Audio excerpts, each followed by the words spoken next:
Texas, listen up. I've got some live shows coming up November 1st in Amarillo at the Amarillo Civic Center Complex.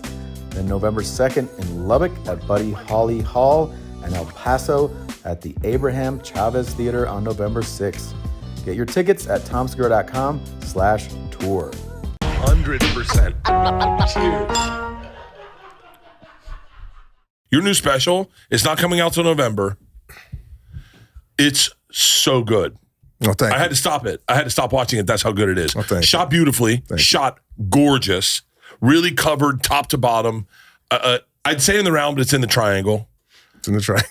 It's in the triangle at the United Center. How many did you shoot? And this is inside baseball stuff for comics, but how many did you shoot? 2. We did 2. God. So good. It's expensive. That's it. You're done. Do you need to do anything else?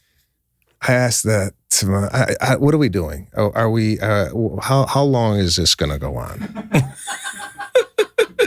I'm sure you guys are all asking. You're like, what? How long do we have to come to this house? How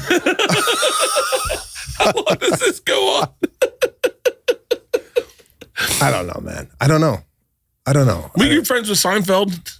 Yeah. Like, does he still love it? Yeah. He loves doing stand-up comedy. It's for me, it's like, what else do you have to do on top of the stand-up comedy? I mean, you're a guy who's dabbling in a lot of facets of entertainment. Is this because you absolutely love doing all this stuff, or is this the fact that just it's feeding the stand-up? What's the, where are we going? I mean, that's a great question. I think Segura's done doing stand-up. He's done. I think so. This is his last tour. This is his last special. I mean that for real. I think his kids are young. He doesn't want to travel. He loves making movies. He really got into this to make movies and television. Like, that's when he moved to Hollywood, his interest wasn't stand-up. It was actor, writer, director. And so I think he's getting the opportunity to do that. And it's interesting because I remember when I did the movie, he told me, he goes, do good now, and it sets up the next 20 years of your life. And I was like, that's crazy. And it has. I've been working, doing TV and film. I like it. There's nothing better than, like, for me, watching your special, you have such an ability. You have such an ability to make me giggle that I can't figure out. You and Nate Bargatze are the two people who can make me laugh, and I can't figure out how to replicate what you do. And so the math of stand-up for me is fascinating, and I love it, and it makes me question myself. I was on the toilet today going, like, because I watched it all last night in bed, and I woke up and I said, so wait, what do I do? Like, do I just share secrets? But I love stand-up. I do. Television does not feed stand-up, I don't think. No, I don't think so either. I think I thought, at least going into like movies and film, I thought, oh, okay, if you do good here, maybe this will translate into hard ticket sales, but I don't think that generally is the case. Although I think the podcasting does if you have a big enough podcast. You and Pete are awesome together. Well, thank you. That's real synergy. Thank you. We enjoy doing the podcast. For us, it's not a large money maker. It's what I use it for is almost to populate some of my bits. I'm like, oh, this is a good story. I'll tell it here and maybe percolate that on stage. But other than that, yeah, I mean, I love stand-up comedy. Other than that, everything else is kind of just gravy. You know, I'm not like seeking out like a big movie career TV. I'm almost in the Segura bucket where I got small kids. They're 8 and 6, and I really enjoy hanging out. Like my son came up to me the other day and he's like, Daddy, could you coach my soccer team? That's it. I'm bawling. You're a sensitive guy. You cry, you cry like you have no problems crying on iPhone, this and that. My cry, secret. I don't like show the crying. Yeah, for real. You show everything though. I mean, everything. Yeah. I'm a little bit more like I cry, but you're not going to see it. You know. Someone asked me today in the gym. I think it was my trainer. He's like, "So was Sebastian like?" When I watch him on stage, is that an act? I went, no, that's who he is.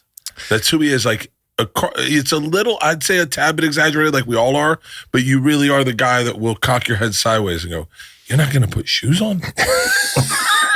Well, I've often seen your show and go, this guy does it barefoot, and that's unique. But it so makes sense that you'd have a private cry. Was it hard for you to open up to Lana when you started dating? Like, no, I'm a very sensitive guy. So my wife isn't. So she's very, movie, I'm be crying. I'm like, nothing. So wait. So Leanne puts everything in a Bert and Leanne mode, meaning like she goes, Leanne is the person who is not sensitive. I mean, she's sensitive, but she doesn't cry at a movie ever. Would never cry at a movie. I fucking sob. I sob it. And my daughters make fun of me. Like, I can tell you the dumbest movies. The Rock, Walking Tall, when he stands up in the courtroom and pulls his shirt and shows the scars on his back. He goes, "I'm here so this will never happen to any of you." Bawling on an airplane. Wow. Wow. Now, did that increase with age, the sensitivity? Yes. And I think I'm curious, when things started happening for me, meaning life dreams getting accomplished, I think it kind of shifted everything, and I didn't know what was real, and I didn't know how to react to things. I didn't know how to react to like a sold out Boston Garden, and I didn't understand. I think it all of a sudden reset all my levels, and everything for, I think, a solid 2 years, everything was on a nerve. Like everything was about, I can't believe this is happening. I can't believe this is. And so I started falling apart just about anything. I mean, anything. Wow. Did that happen to you? Like, how do you wrap your head around going from the guy that sells the most at Madison Square Garden ever to the person that sells out the most in every single borough ever? Do you sit in the green room and just, is there a part of a 13-year-old Sebastian that's like, holy fucking shit? Or is it just like, eh? Yeah, it's a second. It's because you know what? The problem I have is like really enjoying the moment that I'm in, because I'm always kind of looking at the next moment down the way, and I should really take in some of the things that happen and relish in it. And I've tried to do that in the last 2 years. But listen, this was never in the cards for me to do this anyway. As far as, I didn't have on my vision board, sell out, It's not what I had in mind. So yes, when it does happen, it's nice.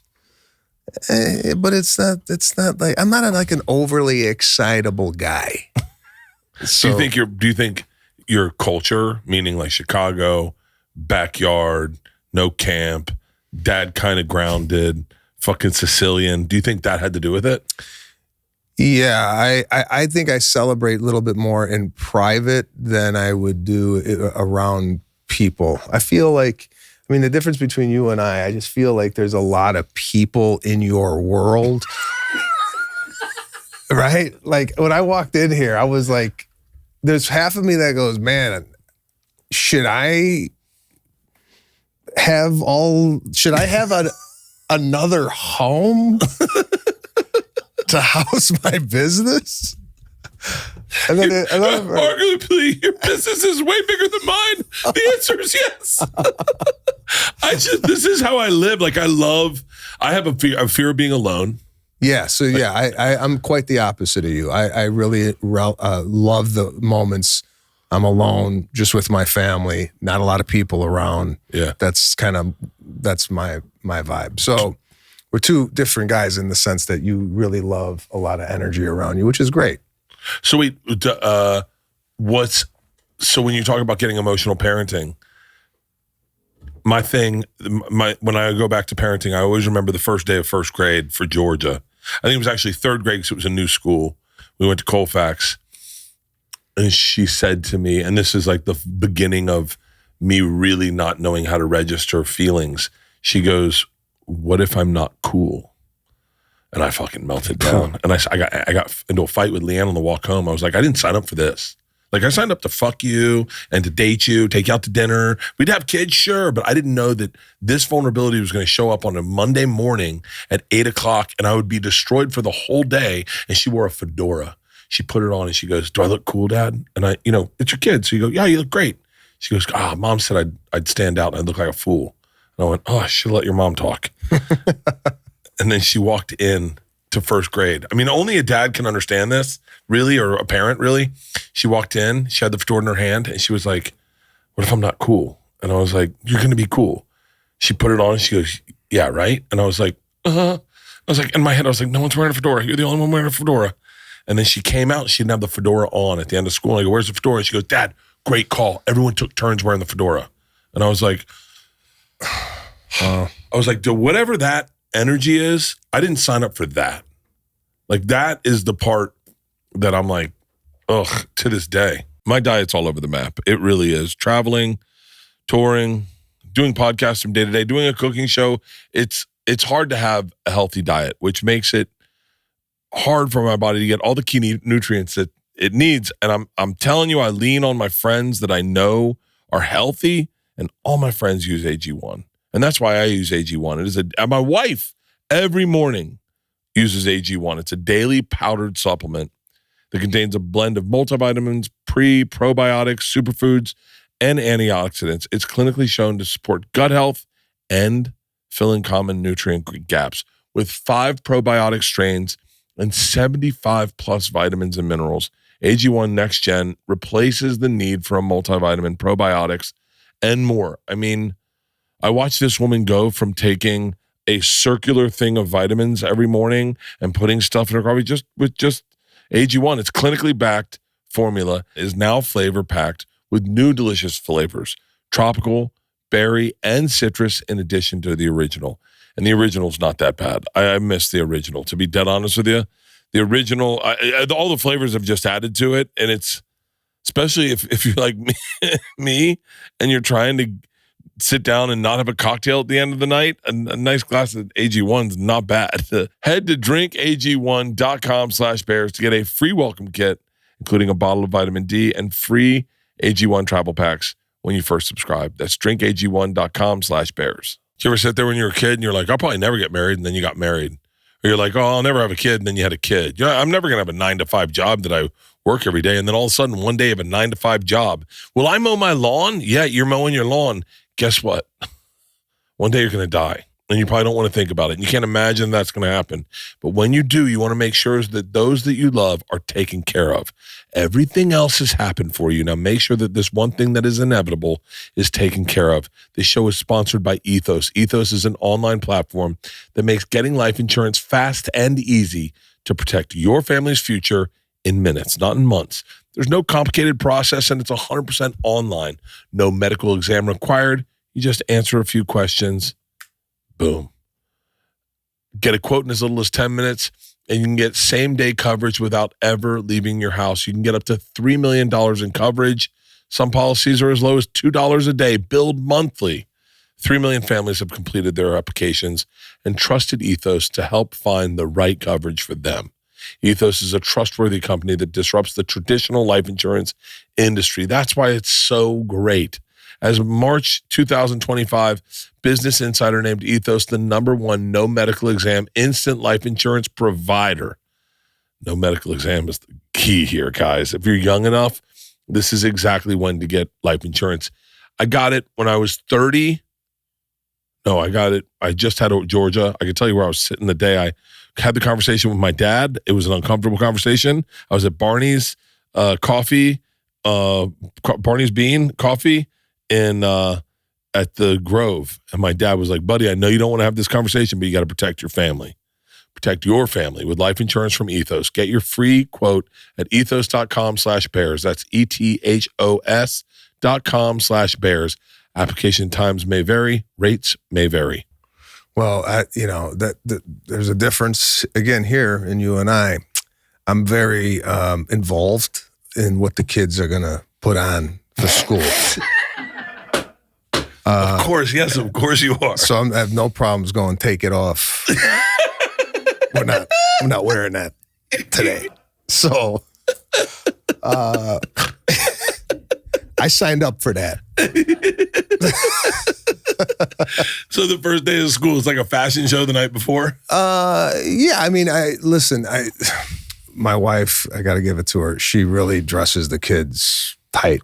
I would argue you started dressing better since you met her. Oh yeah. Definitely. She's definitely. I remember dating Lana, and we moved in together. And I came home, and there was a pile of clothing outside my closet, and this was going to be donated. She said, "We're getting rid of this," which is fine. I was kind of hanging on to a lot of shirts that, a lot of like a bird on, like 7 Diamonds. Remember that company? No. You don't wear a shirt, so yeah. Pull up 7 Diamonds. 7 Diamonds was a company that I definitely was wearing a lot of back in the day. No, not so. No, this is new 7 Diamonds. We're talking maybe 15 years ago. You probably don't even have it on the internet. Do you feel like she rescued you from being the old dude at the store? Because you were at that. When you met her, you were at a crossroads. Well, listen, talk about wardrobe, and we have to go back to playing baseball together. I came to the field. I laughed. With, I was all in black, beautiful wristbands. I think I had the baseball outfit pretty dialed in, no? I don't think a lot of people even know about the baseball games that we used to have. Not even baseball games. It was just like this home run thing we used to do. Home run derby. It was, I'll tell you my perspective. My perspective was I just had Isla, and I had 2 kids, and I wasn't hanging out with any men. And Steve Byrne called me, and he said, "You should have friends." And I said, "I'm good." I had gone through a relationship with a dude that wasn't that healthy, and Steve knew that guy, and it was really unhealthy and bad. And I was friends with Segura at the time, but even still, and Tommy would say this, I was keeping everyone at arm's length because I was like, you know what, man, this is business. This isn't friends. This is business. I got my family. I'm good. And Steve was like, you should hang out. You should be doing the store. You should hang out with those guys. It's a bunch of good guys. And he invited me over. And the first day I got there, we were going to play on the other field down at Pan Pacific Park, the one on the bottom instead of the softball field up top. And Steve said, "Show up. I think Sebastian should be there by now. He's already there." And I walked down, and you were getting dressed, and you were putting on your outfit. And it was all black. I mean, like sliding shorts on top of that. Like, I want to say like nice socks, brand new shoes. I feel like you were taking them out of the box. Shoes, brand new glove, batting gloves on both hands, wristbands, a headband. And I couldn't tell if you were doing a bit. And I couldn't stop giggling at you getting dressed. And you're like, "What?" No, that was no bit. That was, I looked the part, but I couldn't hit the ball past third base. So it was phenomenal. We're talking about every comedian you now know, roughly, at that time. And you were seeing a glimpse of who they are in real life and on stage by swinging a baseball bat. Mm-hmm. And it was hysterical. I'll never forget Bret Ernst. Bret Ernst, if you're not familiar with Bret, you should. He's one of the best storytellers in the business. A good friend of both of ours. Yeah. He is fucking hysterical. I'm saying if at 1 out of 10 meathead, Bret's a 12. Yeah, there's a lot of anger coming out of that bat. A lot of anger. Yeah. Raised by a single mom, brother died of AIDS. I mean, just like grew up in South Florida. He used to tell a story where they had punch a honky day at school or something. Yeah. I remember that story. Yeah, punch a cracker, and he just get beat up all day. The first time he goes up to bat, he's like, God, I mean, he looks like he's fresh off the Jersey Shore. Wife beater, fucking gold chain outside of it. And he's like, come on.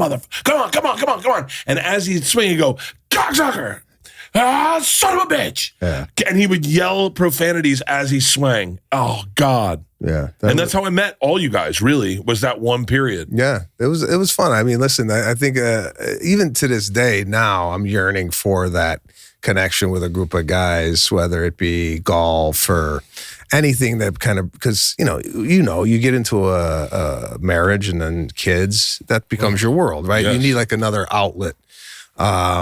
So yeah, that's the next step, I think, of my life, is getting involved in something where, whether it be golf or what have you, just to have another outlet. You're playing golf now. I try. I had an injury for about 2 years where I couldn't really play, but now I'm getting back sciatic pain on the right leg. So now the word on the street was you moved so much on stage that you hurt your back. That was what the word on the street was. It's funny, the word on the street. I'm not privy to any words on the street. I'm so detached. I know from talking to anyone.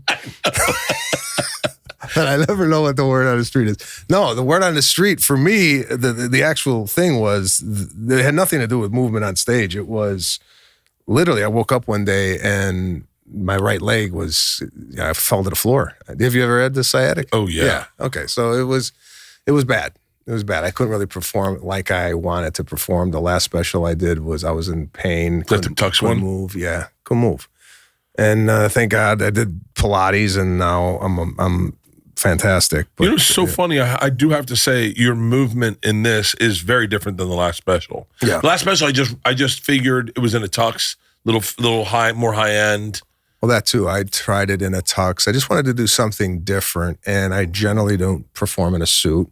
It was restrictive, and looking back on it, it's not one of my best performances. I'm like, wasn't really totally 100% happy with it, due to the fact that I'm not making excuses. It was just funny. It was COVID. I had a special planned, I believe, and then it got destroyed because of COVID. So that material I was kind of sitting on throughout COVID, and I wanted to put it on a special. So out of COVID, I started up with that material again, and I felt like, when you do a special, you feel like it's got to be at the height of the time that you really enjoy doing the material. Yes. Right? And then at this point, it was like, it's stale for me.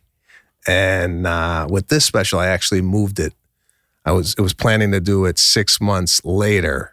And I'm like, you know what? Let me move it 6 months earlier. I did it in the middle of the tour because I felt like by the end of the tour, I was going to be sick of the jokes.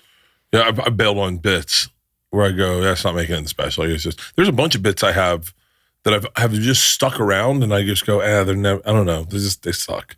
But they were great when they first started, right? Oh God, they were like, so this is the material. I remember telling people to come to my show, this is a bit you're going to like. Mm-hmm. And now I look at it and I go, I was thinking about that today. Wait, you are kind of not the dude hanging out in the green room, hanging out and bullshitting, talking numbers, I've been removed a little bit from the green rooms at the store, but I was there last week, and it was like 4 young comics, and they were talking about their achievements, and in a weird way, I got insecure, and I was like, Jesus Christ, am I doing nothing? Like, these guys are fucking kids, and they're at the Wilbur already. Like it took me like 20 years to get to the Wilbur, but you've removed yourself from that. Do you have a hard time? Because when I got to school and when my kids went to school, I wasn't famous. I was just a dad. I was actually a loser because I was a comic. Because is it hard to meet other parents when they know who you are? Is it hard to meet? No, I don't think so. Have you ever sniffed one out where they're like, hey, how you doing? I'm Bill. You're like, hey, Sebastian. Like, yeah, nice. So where that? And then all of a sudden they're like, yeah, Chicago's like, and then you go, oh, fuck you, cocksucker. Yeah, I get some of that. I just had an epiphany the other day. I don't really do well with chit chat, like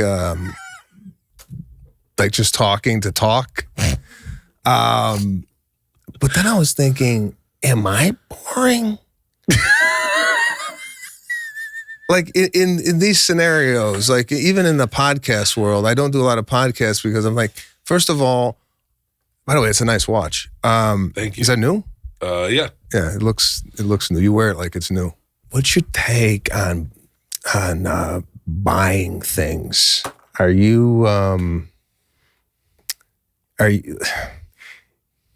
guess what I'm trying to say is, did you see that watch? Go, hey, I want to go buy it. Or is it, do you pine over it? I pine. So the best part of buying something is wanting something. It's not the buying, it's not the having, it's the wanting. Wanting is my favorite part. Like right now, we lost our dog, our bull mastiff, and I want a new bull mastiff puppy so that our bull mastiff has can play right now. You'll see her. She's probably downstairs. She just sits there, just stares at you, stares at the wall, doesn't do anything. And you want a puppy. So my favorite part of that is searching for a puppy.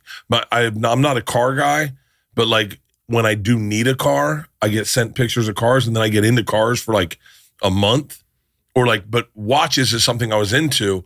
And the idea of looking at what you want and liking it and going, no, because you haven't bought it yet. So you're not committed.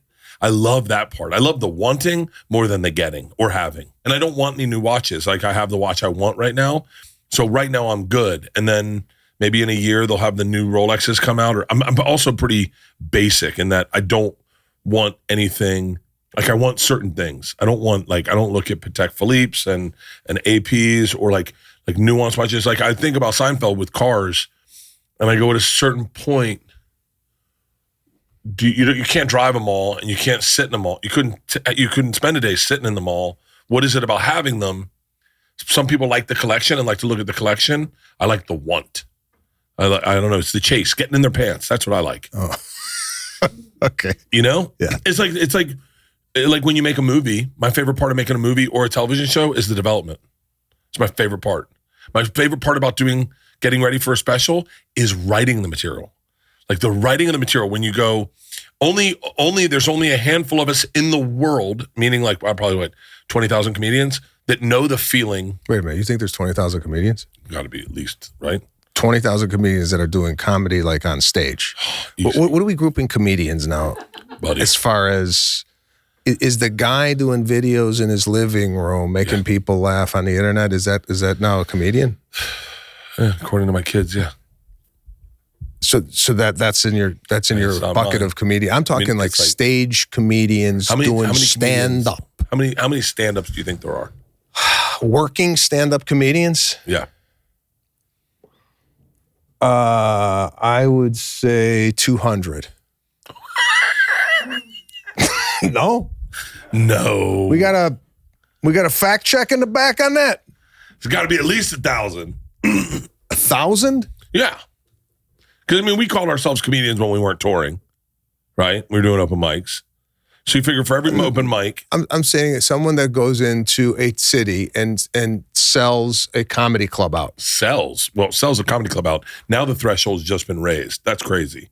Because. Well, listen, what makes you, I take that back. So open micers are comedians. I'll give them that. Okay. So then you figure so let's just say tonight, let's just take a screen grab of tonight. There's probably open mics in 20 cities right now. Let's just say 20. Atlanta, Miami, Tampa, Austin, LA, New York, Chicago, San Francisco, Seattle. There's probably 20 open mics tonight. So for 20 cities of open mics, every city's got 2 open mics. There's 20 comedians for there. There's about, I'm going to say literally, there's 400 comedians right there. 400 open micers. Easy 400 open micers that we wouldn't consider comedians. You can't. I don't know if you could qualify the open micer as a comedian. Okay. So then, all right. So then, we're talking working comedians that have established themselves with a act. Wow. And I just came from the Four Seasons, did an interview there. I worked there for 7 years, and I was doing comedy. When people asked me what I was, I said I was a waiter. I wasn't like fully developed as a comedian yet. This episode is sponsored by BetterHelp. October 10th is World Mental Health Day, and this year we're saying thank you, therapists. BetterHelp therapists have helped over 5 million people worldwide on their mental health journeys. That's millions of stories, millions of journeys, and behind everyone is a therapist who showed up, who listened, and who helped someone take a step forward. Moments in therapy, like the right question, a safe place to cry, or a small win, can change lives. This World Mental Health Day, BetterHelp is honoring those connections and the therapists who make them possible while showing how easy it is to get guidance from a licensed therapist online with BetterHelp. Leanne and I are both in couples therapy, and sometimes a small win turns into a big win for both of you. I'm telling you right now, if you're not in therapy, you should check it out. It's helping our relationship immensely, and we don't even have problems in our relationship. We just got into it because the girls went to college, and we were home alone for the first time, and we thought, might as well get in front of it. You don't need to be going through the thick of it to get into therapy. BetterHelp does the initial matching work for you so you can focus on your therapy goals. A short questionnaire helps you identify your needs and preferences, and their 10 plus years of experience in industry-leading matchmaking fulfillment rate means typically they get it right the first time. If you aren't happy with your match, you can switch to a different therapist at any time from their tailored recs. This World Mental Health Day, we're celebrating the therapists who have helped millions take a step forward. If you're ready to find the right therapist for you, BetterHelp can start you on that journey. Our listeners get 10% off their first month at betterhelp.com/bears. That's BetterHelp, HELP.com/bears. That's betterhelp.com/bears. When it comes to starting a business, I can tell you there's nothing small about it. If you've been losing sleep over starting your own business, I've been there. It's time to stop wondering and start doing. And Shopify makes that first step way easier. Cha-ching. Shopify's point-of-sale system is a unified command center for your retail business. It brings together in-store and online operations across up to 1,000 locations. Imagine being able to guarantee that shopping is always convenient. And let's face it, acquiring new customers is expensive. With Shopify POS, you can keep customers coming back with personalized experiences and first-party data that gives marketing teams a competitive edge. We've been using Shopify to power our merch store for a while now. We couldn't be happier with the results. Get all the big stuff for your small business right with Shopify. Sign up for your $1 per month trial and start selling today at shopify.com/bears. Go to shopify.com/bears. Shopify.com/bears. Cha-ching. Sometimes I am astounded how different we are. When I worked at Barnes & Noble's, I shelved books in the travel section, and my boss asked me one day, my boss Dwayne, what do you do for a living? And I said, I'm a comedian. And he goes, nah, you shelve books. Don't ever forget that. I agree with the book guy. And I looked at Dwayne and I was like, that's why you will always work at Barnes & Noble and I will be bigger than you. Because I have a delusional, like I would say I was a comedian way before I think I was really a comedian. Like I'd be on a plane and people are like, what do you do for a living? I go, comedian. There's no way they can fact check that. Yeah, I just think you have to be, it takes a lot to develop the act. You know that. Yeah. If you're talking about like, I would say it's however many I follow online on Instagram. Probably not as many. I'd say maybe 200 comedians then that are working comedians, paying the bills comedians. Okay. 200 to 400, I would say, just roughly. I guess what I'm trying to say is a very finite group of people that are doing this and making a living. I guess that's what I'm saying. Then that gets even whittled down to more specific of the, and out of that 400, fucking half of them are hacks. Well, then that's another story that we have to get into as far as like, are these people even funny? Yeah, or do they know what it's like to write material, or are they struggling to keep it going on stage? Like I remember being young and not knowing how to do comedy, but then there's a certain place where you get where the joy of comedy, and this is the thing I'm attracted to, the joy of a bit is like when you say it and then as you say it, you've left it, but your brain goes, you know what I should have said with that is this. And then that next time you go on stage, you got another 3 minutes with it. And you're like, oh, this is going to be a bit. Like that feeling is so fucking, that feeling is the addictive feeling. And that's the thing I'm obsessed with. Yeah. But only a small finite group of people know that feeling.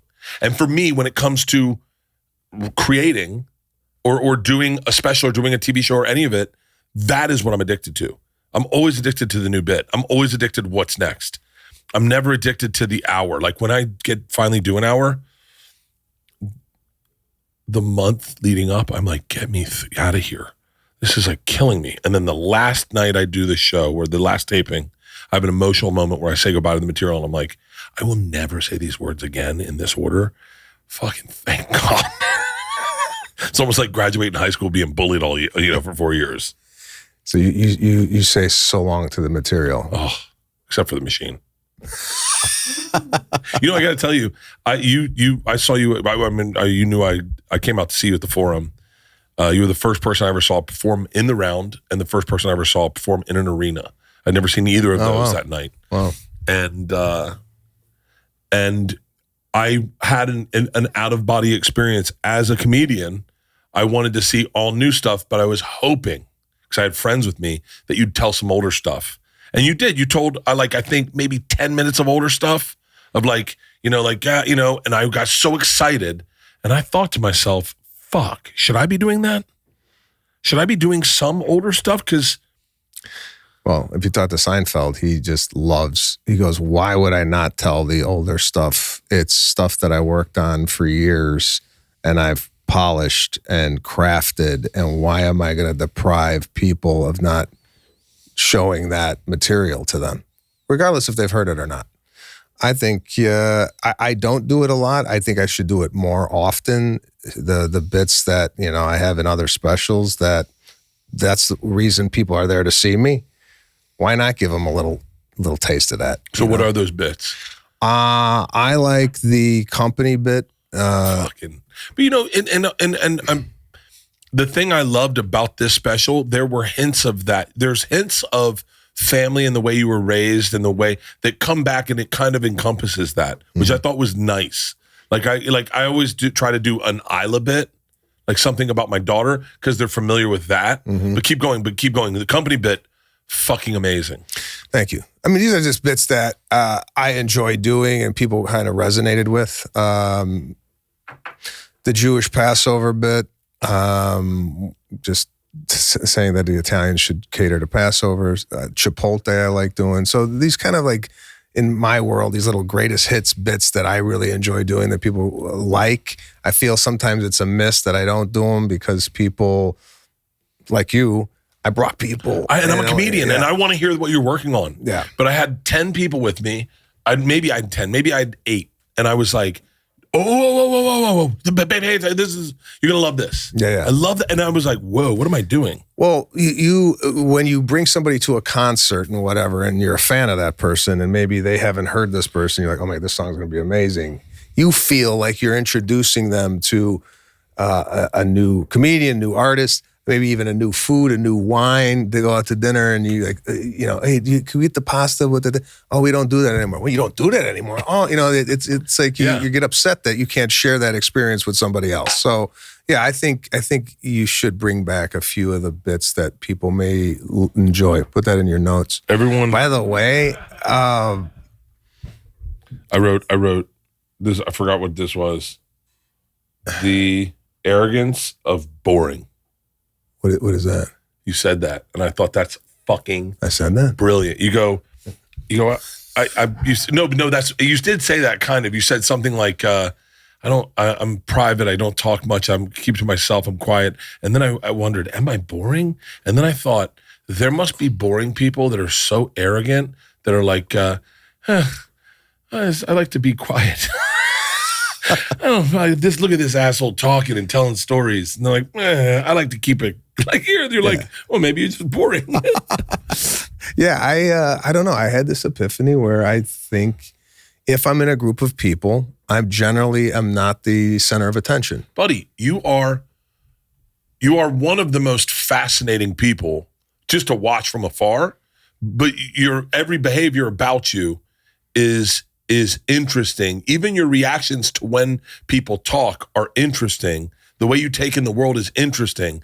And what's crazy is I would argue I'm a very interesting person. I'm definitely not as much of a main character as you. If we go to a party, I would love to hear your take on everything, Like Tom, I don't care to hear what he has to say.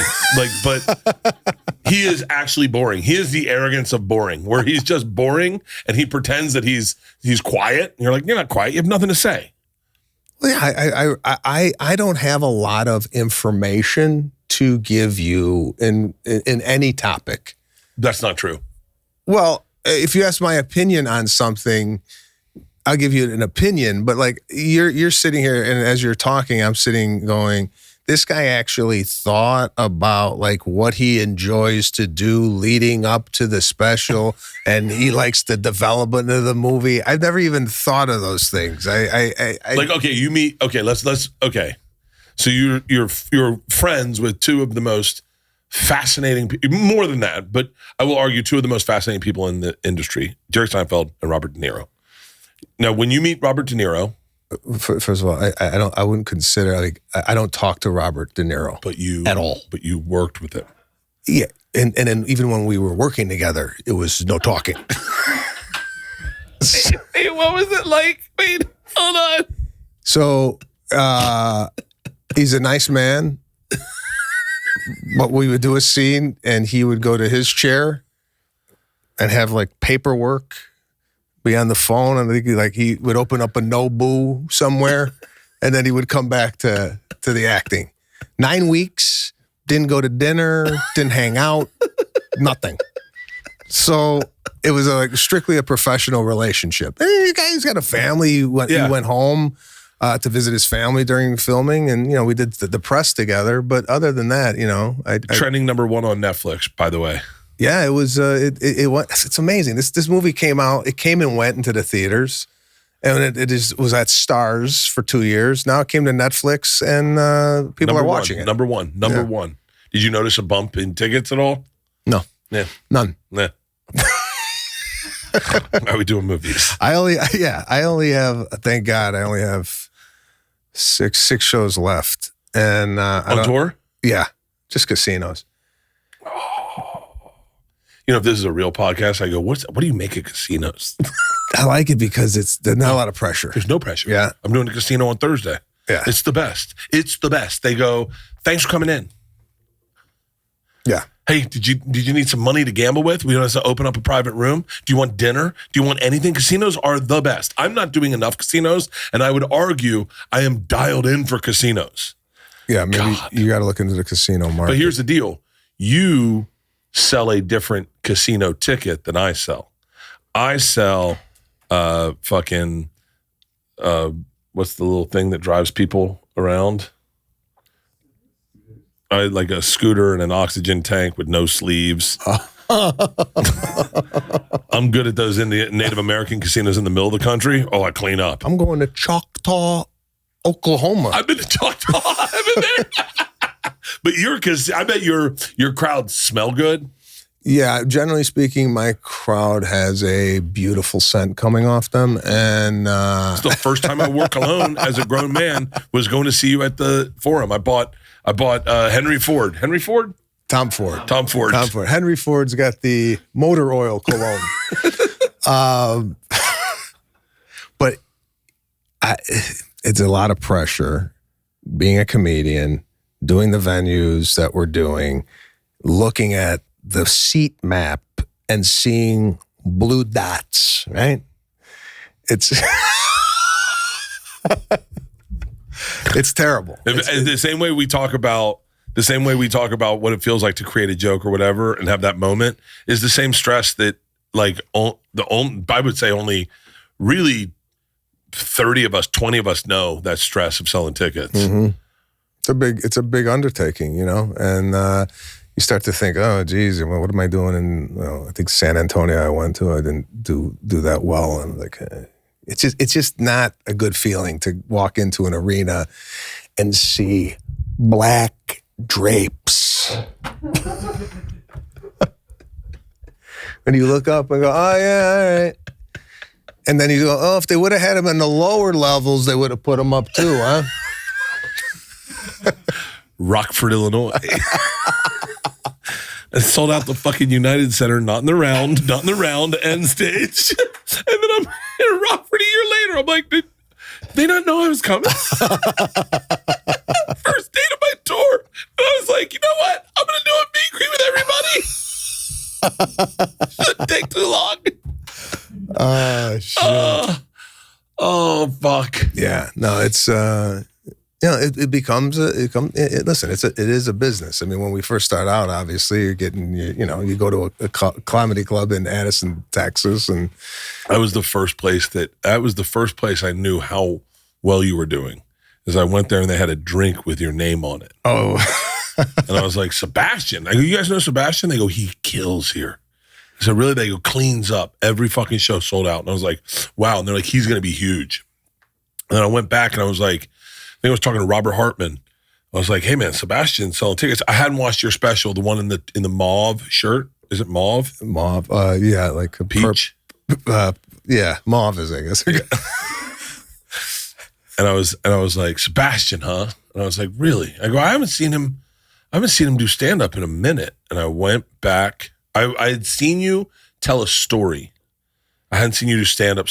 And I was like, oh, I gotta watch this. And I watched that special in my man cave. And I think I DM'd you or texted you immediately. I was like, this is fucking incredible. Like, this is like nothing I've ever seen. Like, this is one of the best specials I've ever seen. And I was like, wow, that's gonna be a rocket ship. Oh, that's very sweet, by the way, of you to say. I think the story you were referring to, which you actually inspired me to work on it more, was, I think it was at the Comedy Store. You had said that I did it was a swimming joke, so learning how to swim. The best. And I was unsure of that bit, and then you had said, "Oh, you enjoyed it." Maybe I'll explore this a little bit more. I called like 5 people. I called 5 people and did your bit to them. And I was like, dude, have you seen Sebastian? It's one of the best bits. It's one of the best bits I've ever seen, because you come from a place, like, I think I come from I don't know where I come from as a comedian. I think I come from a place of confidence, but a amount of vulnerability. You come from confidence. When your vulnerability shows up, it's such a unique perspective. And your vulnerability in that bit was coming from a place of confidence, like almost blind confidence. And it made me... She goes, get in the water. You go, I think that's the fucking problem. So wait, here's my question. So I was wondering this today, because I was like, I'm not drinking right now, and I miss it. I genuinely miss it. I miss it in not like a crave it kind of way. I just miss, like, I'm home and I want to have a glass of wine with Leanna outside. And like last night we got in the hot tub and I was like, oh, it would have been nice to have like a specialty cocktail, like make something together. How often do you drink at night? I like wine. I figured you like wine. I like wine. And not, I like the taste of it. And I also, to your point, like it accompanying a act. Yeah. Hot tub, outside in the yard, cooking, gonna make some food. It's hard not to have like a little wine on the side, right? Yeah. It's nice to do. However, without the wine, doesn't it feel like you're just eating next to someone, you're just wolfing down food? Yeah. When you put the wine, it's like, hey, this is nice. Like it slows everything down. It slows it down. I agree with you. However, as I grow older and I start to see the effects in the morning, and not that I'm getting blasted. Yeah. If I have more than 2 glasses of wine in the morning, I'm foggy headed. I'm sluggish. My workout sucks. And I'm like, it's like what am I doing? You know, I obviously I feel better when I'm not drinking. Yeah. So what the hell am I doing for the 2 or 3 hours that it lasts, that I'm with my wife in the living room and we're having, it is nice. It's nice. I don't know where you live, but I imagine where you live, and I imagine it's a nice yard, and that last night was kind of a cool night. It was breezy and it was windy. And I just had this visualization. I was thinking of it of like, you know, the kids, I don't know if you have a jungle gym, but they're young enough to still enjoy the outside. And you guys sitting in Adirondacks with a glass of red wine, talking about life, and the kids are running around. That's why you drink. That's right. That's the fucking moment. Yeah, that's the moment. And and I'm sure that sobriety a glass of water feels great, but it's like, when you have that wine, it just slows everything down. The matrix slows down, and you can see the images in the numbers, you know? Well, I wanted to drink last night. I knew I was coming here, right? Yeah. I knew that if I did drink, I might not that I'm a ball of fucking excitement right now, but I would be even less if I had some wine last night. So I would argue the opposite for me. I actually argued with my trainer today that I think I perform better when I'm drunk because I have an inspiration of why I'm working out. Like I know that if I push it super hard in the gym, I'll feel better. Because if I wake up sluggish and hazy, I go into the gym sluggish and hazy, and I'm like, ugh, this is going to be a rough one. But I have this thing in my head that knows that if I push really hard, that I'll end up on the other side of that and I'll feel amazing. My trainer said today, it's crazy. When you're hungover, you come in here literally zapped and I can see it in your energy. But halfway through the workout, I see you come to life. And then when I leave, I'm like, all right, he's alive now. And when I'm not drinking, I come in alive. I leave alive. I'm like, I don't know. No, but you definitely are built differently than a lot of people. I mean, as far as your ability to consume what you consume and live a life that, you're productive. I would have a hard time. Like I would have a really hard time living your life. I would have because I look at your life. I don't mean this envious, but I look at your life. There's little things in your life that I look at and I go, that's really cool. That's fucking awesome. God damn it, that's cool as shit.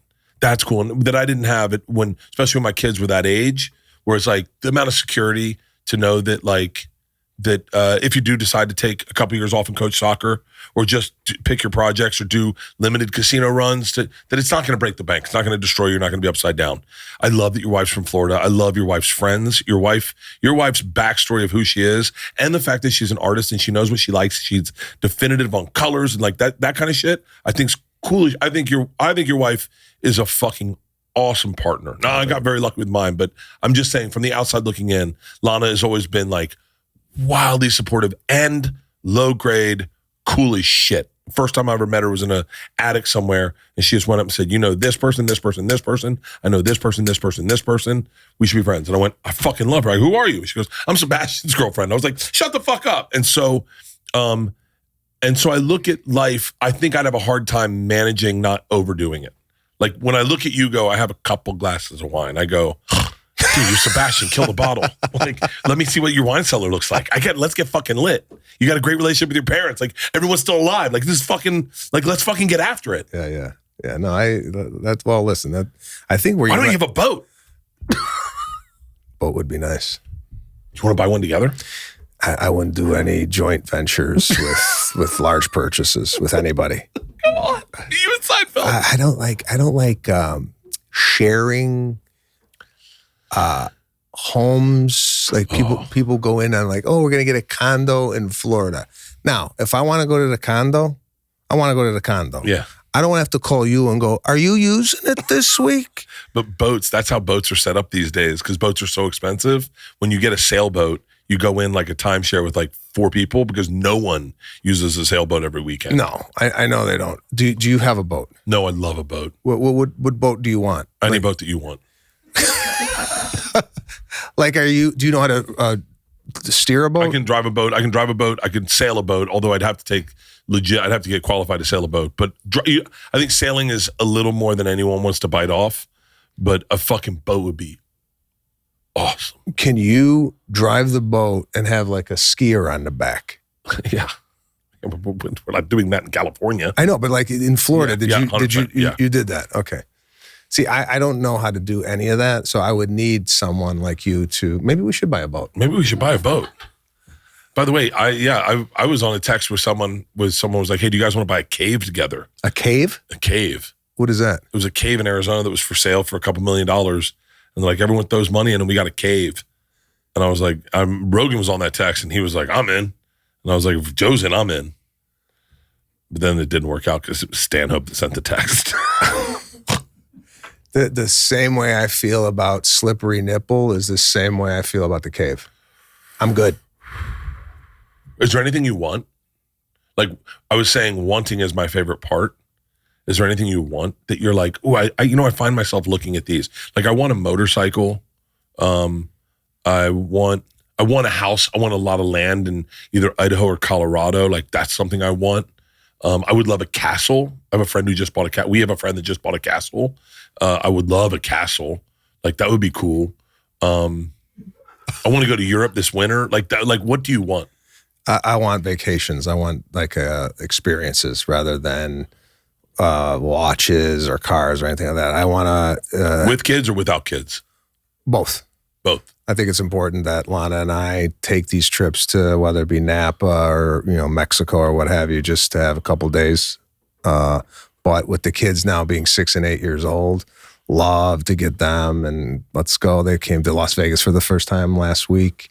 And they're at an age where they could really kind of appreciate the, whatever, the pool or whatever it might be. We took them to Wizard of Oz at the Sphere, which was... How was it? Did you see it? No. And I know you've been to the Sphere. I saw it on your Instagram. I think it was either the Eagles or... I've been like 5 times. Oh, you've been 5 times? I can't stop. Okay.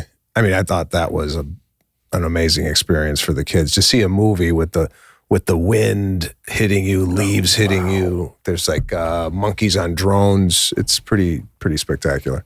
Where's someone you'd like where's somewhere you would like to take your kids that you think would be magical for them? And then where's someone you'd like to go with Lana? And then where's someone you'd like to go by yourself? No one else. You get on a plane by yourself and go there for, be it intrinsic value or just something you want to do for yourself. I like to take the family to Japan. I've never been to Japan. Japan's the fucking greatest. Okay. I've only been there with the USO tour, not socially. So that's where I want to go with the family. With Lana, she's traveled a lot, right? So this is the difference between Lana's upbringing and my upbringing. She went on what they call semester at sea. Have you heard about this? Fuck yeah, it's on MTV.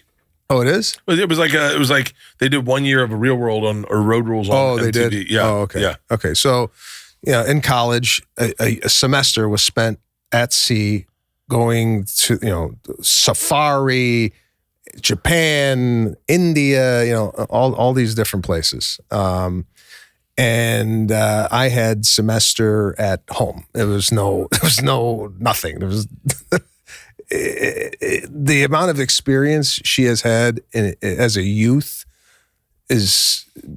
dwarfs my experience as far as traveling is concerned. Was there a culture shock when you guys first started dating? Not so much a culture shock. It was, Lana comes from a family that's got some cash, so they had a different upbringing than I had, which you could see now in the parenting styles. Lana I'm the disciplinarian.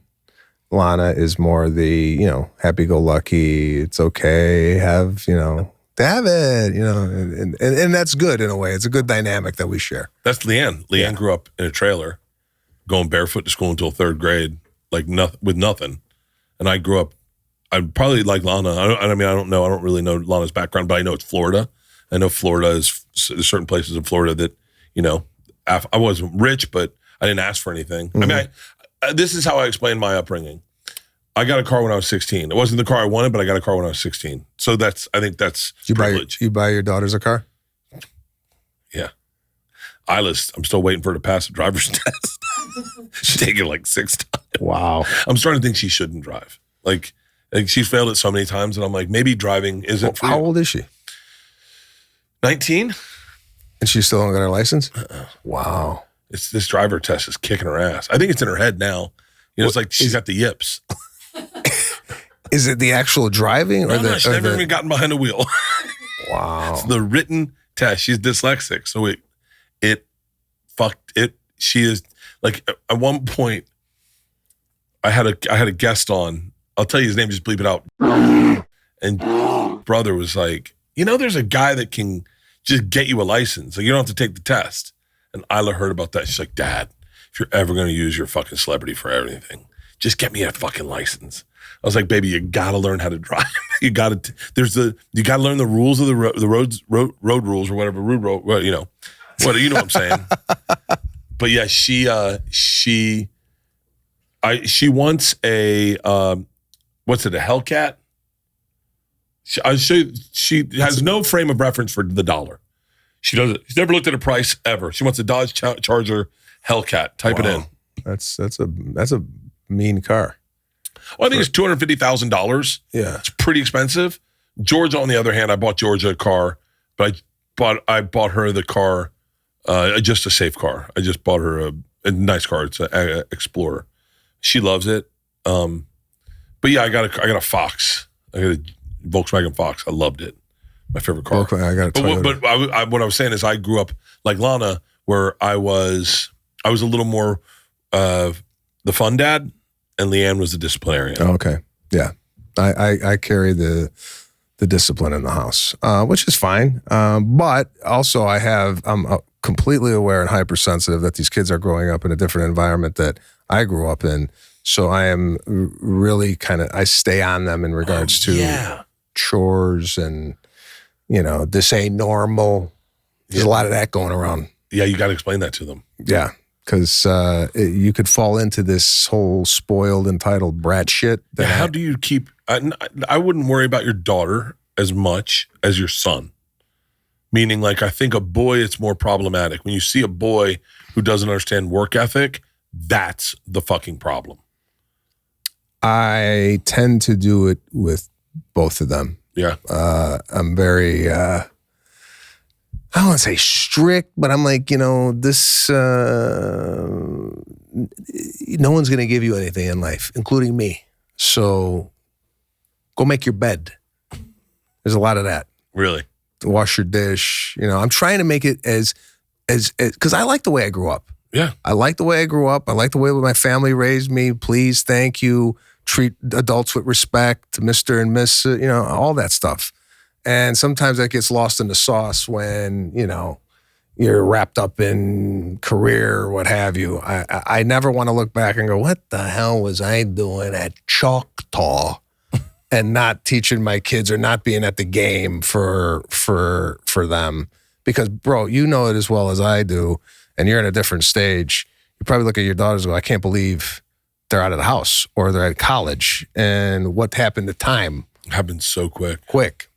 And I don't think you could be totally satisfied with the amount of time that you spend your kids. You'd never be satisfied. But I think if you have the ability to be with them, then, you should. But listen, my dad was working his ass off, never really was with me, and we're best friends. So maybe it's all for naught. I don't know. My dad worked his ass off. And by the way, he also ran marathons on weekends. So he was gone all the weekends. He coached my baseball team. And we went to sporting goods stores together. We have a great relationship. But he was gone. He worked every fucking day. Yeah.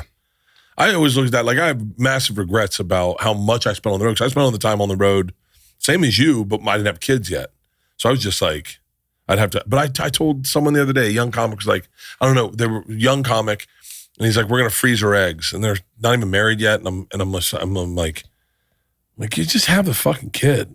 I was like, doesn't matter. You're going to fucking work anyway. Yeah. What are you going to wait until you're doing theaters? And then when you do theaters, you're going to go, well, fuck, now's my opportunity. I was like, and then you're going to wait till you do arenas? And if you do arenas, trust me, that's not when you want to start having kids. Mm-hmm. And so, I don't know. I feel like I'm jealous of you and Tom and even Joe for that matter, because Joe's kids are a little older now, but he was really present when they were younger.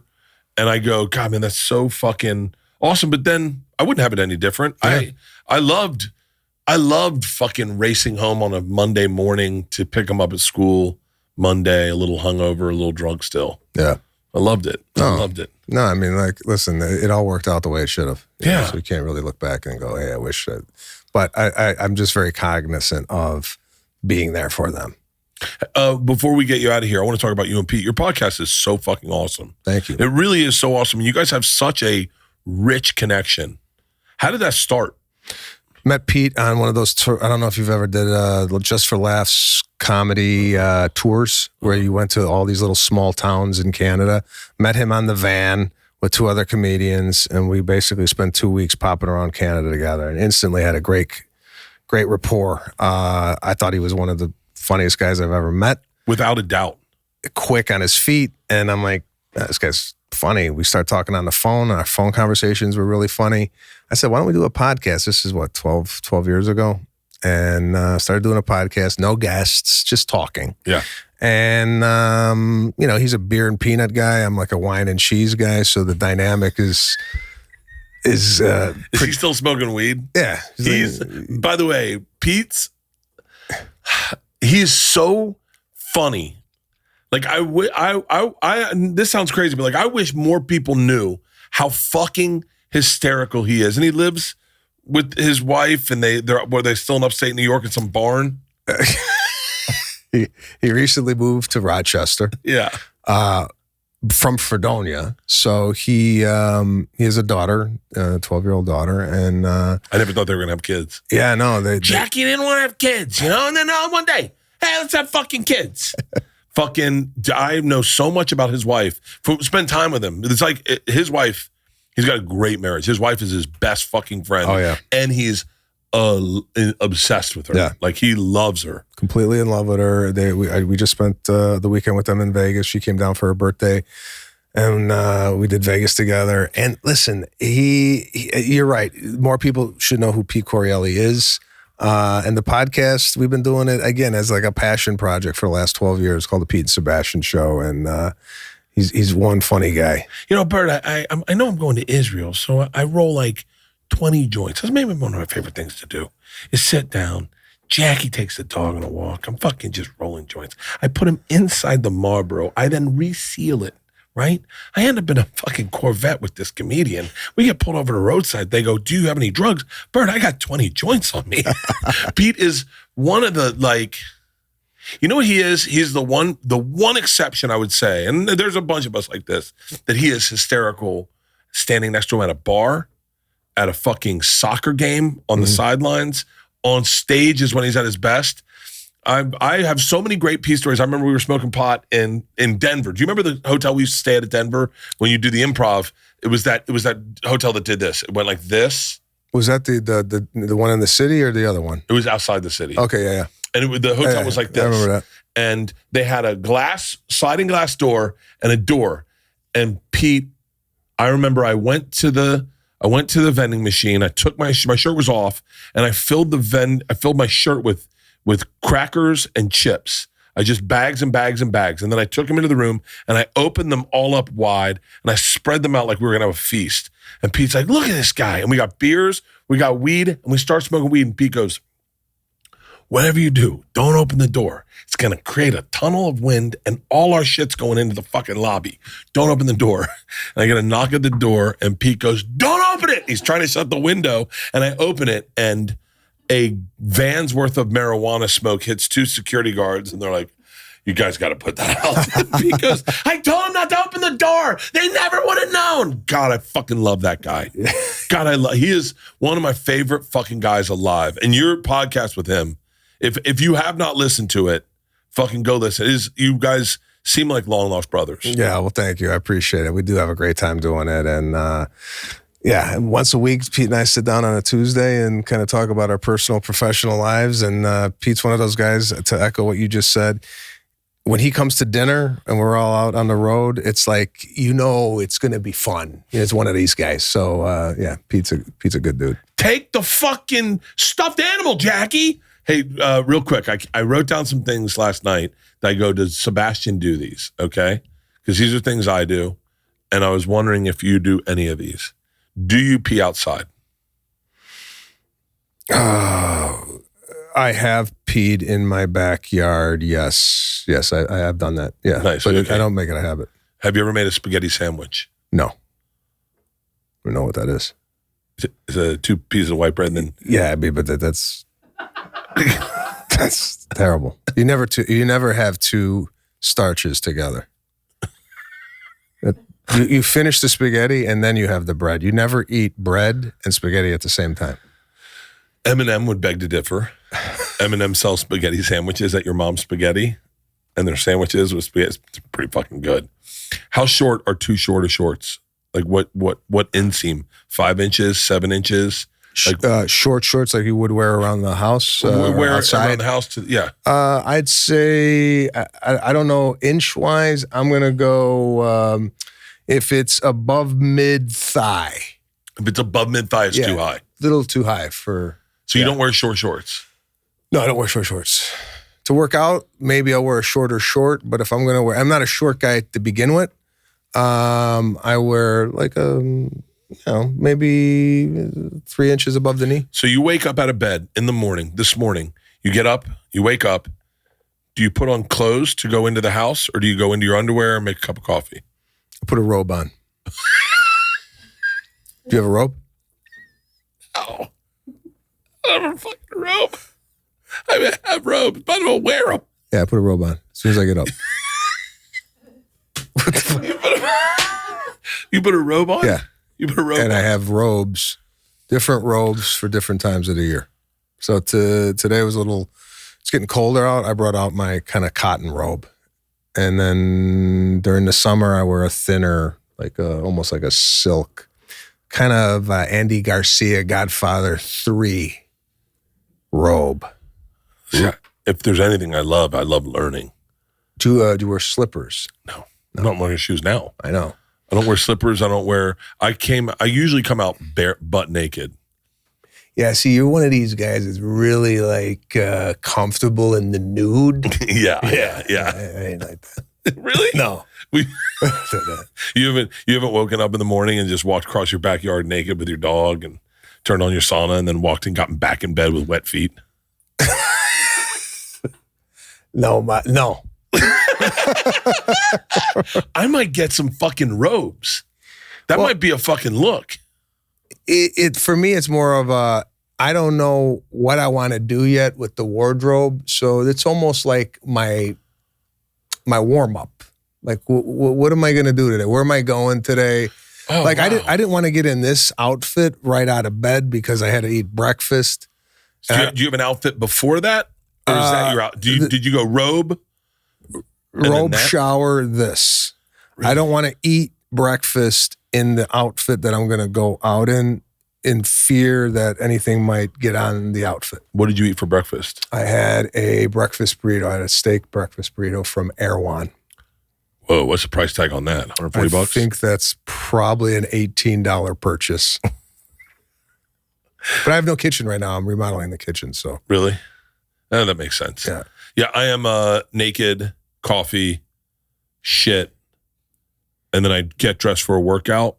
I work out barefoot, and then I shower in my backyard, sauna, shower in my backyard, clothes, and then that's what I'm wearing for the day. What was this always thing, naked? Well, I have kids, and I have a problem with, I know some kids, some parents shower with their kids. There's an age where you got to stop that. I never did that. Oh, for real? Never. Oh, I did it up until they were 18. What's the longest you haven't showered? Longest I've ever showered? No, you haven't showered. Like, how many days have you gone without a shower? 1 day. 1 day? Yeah. Wow. 1 day. Well, okay. I'm a multiple shower guy during the day. Do you wash your face? Yeah. For how many times? Like once a day? So I do. Your skin looks fucking incredible. Oh, thank you. And mine looks pretty red, I'm assuming. I've got acne on my cheeks for whatever fucking reason. Yeah, no, I saw that. I know. And I've been I'm doing a face regimen now. What are you doing? What's it called? Oculus? Was it something? Hey, what's it called, Sandra? Leanne, I just got it. I went to Sephora because I had right on my beard, I'd had pimples right at my beard. And I don't know, it's only place I have them. So I went to Sephora and I got a whole face. It's a 7-part face thing. It's like it's a oil, then a soap, then an astringent, then a white cream, then a pink cream, then another cream, then a spray, then an under eye thing. And I've been doing it every day. Wow. But it's fucking, I'm thinking I'm going to go to a dermatologist. Yeah, you might have to. Yeah. Would you wash your face every day? You have like a routine? Yeah. Really? And I have makeup on. Are you serious? Yeah. I told you I should have fucking makeup on. God, you look amazing. Well, thank you. Give me a take on the makeup. Like, this seems to be the form of entertainment that a lot of people are watching, right? Yeah. So when you go on Jimmy Kimmel or you go on a Conan O'Brien, whatever the show is, you wear any makeup? Yeah. Okay. So nothing really different here. We have cameras.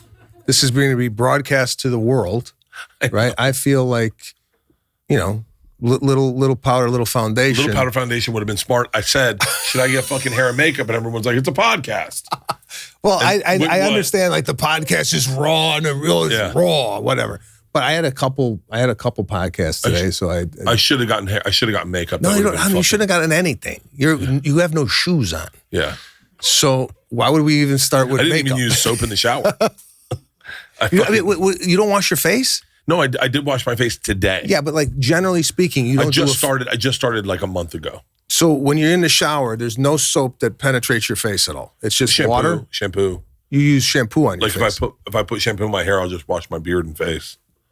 Don't you take a bath in the pool? Yeah, I'm a pool shower guy. Okay, yeah. So that's Like I showered last night in the hot tub. Was my shower.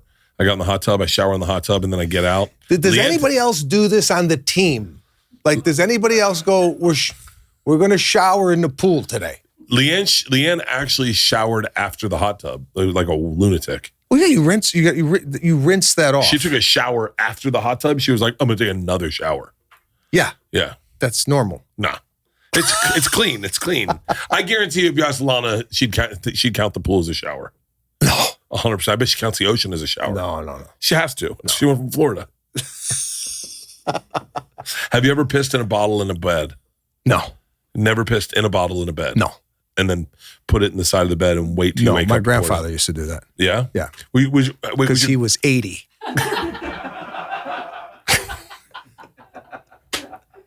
Do you smell? If you have a slippery smell, do you smell it? I don't have BO. You don't have BO? No. I have the whatever the gene or whatever that produces the BO, I don't have it. Are you serious? Yeah. So do you wear deodorant? No. Are you serious? There's no time for my body to develop BO. All right? Because by the time if I had it, I'm in the shower again. Really? Like I'm showering after this. I'm showering after this, and it's a whole routine. Really? Yeah. So what do you guys got going on tonight? Lana is having an event. She is Like doing a collaboration with Shea Jewelry. She's coming out with her own line of jewelry. For real? Yeah, inspired by her art. So Lana's got jewelry coming out, and she's got a bag line coming out, which I'm really proud of her because... Can we pull it up? Is there anything to pull up? Pull up her art. Her art's fucking awesome. I don't know if it's on It's not Maniscalco. Lana Gomez art. Yeah, there it is. I don't know if she has it on her website yet. It's with Shea Jewelry. I don't know if it's here yet. But the bags, interestingly enough, are one of her paintings. They took and made 50 bags out of her painting. So if you put the bags up, they mirror the painting. Can I tell you what's cool about Lana being an artist? Is she was an artist. She didn't become an artist. She married some fucking comedian. No. She's always been an artist. Always been an artist. And now she is... And she's always been a good artist. Like yeah. She has always been at the highest level of art when you met her. Yeah. And thank you for saying that. She's put a lot of time into it. And she's spent a lot of time with my career and getting my career off the ground. And now it's time for Lana to flourish on her own. So yeah, I'm going to keep Leanne squashed. No need for two shining bright lights in our house. Just one light. One light. And let's focus on that. Let the moth fly there and let's make sure that moth is fed. Look at this. Look at this. That's fucking awesome. Do you have a hard time? Like sometimes I'll take a joke to Leanne and she'll be like, huh? Or like if I bring it to my assistant, this is what I got to work on this. He'll be like, whoa, you're not going to say that. And I go, please don't ever do that. Don't ever do that. Like, but do you have a hard time when she brings you a painting? Because I'm assuming you like me don't really, I probably have the fucking finest tuned eye for art, the way like art people do. Did she do a painting and then she's like, what do you think? And you're just like, I really don't fucking know. Well, no, I give her an opinion. She'll go, what do you think? And I'll go, I'd like to see some more color there. I mean, this is my opinion. And maybe, really? Yeah. And then what is she, was she like, yeah, you're wrong? No, she might do it, she might not, but she's very good at accepting any opinion because she's asking me, right? Oh, I only ask opinions to hear you say you agree with me. Hey, what do you think of this? You love it? Awesome. That was what I was looking for. Well, as far as telling jokes to people, I never preface it by saying, you think this is funny. I'll just say it, and if they laugh, then I'll know it's funny. Or if they don't, I go, I won't say that. Yeah, I don't know. I think if you preface it, you set yourself up for or set the person up going, okay, now I'm whatever I say is, I had a joke about edited out, but I had a joke about, dude, I have so much shit I've edited out. You'd be shocked the shit I had to edit out. I got a call from. Edit that out. Edit that out. By the way, I just want to ask the team and you, how many hours or days of footage is edited out?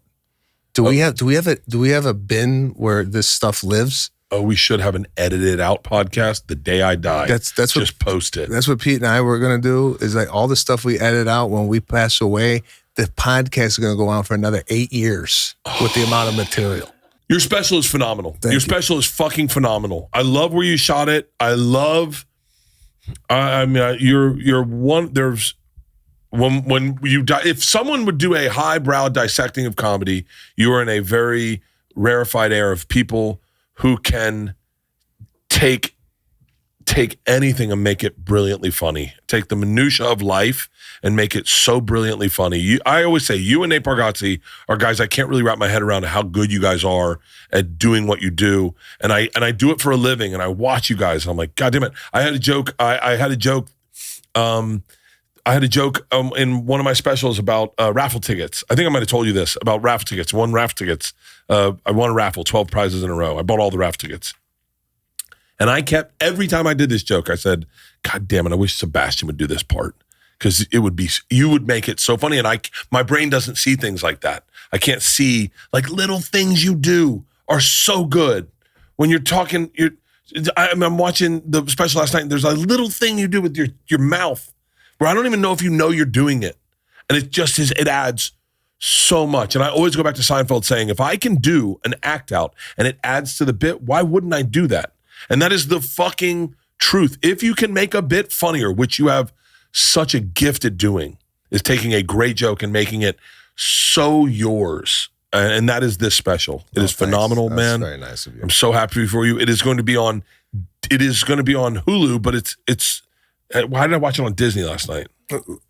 Yeah, it's under the Disney umbrella. Okay. So it's on Hulu. It's going to be on Hulu starting Friday, November 21st. Is that right after Thanksgiving? That is right before Thanksgiving, yeah. Dude, let me tell you something. This special is going to blow up because every family is going to sit and watch this Thanksgiving week. That's why it's right before Thanksgiving, bro. Fucking huge. Well, It Ain't Right. Available on Hulu starting Friday, November 21st. It is filmed live at the legendary United Center in Chicago.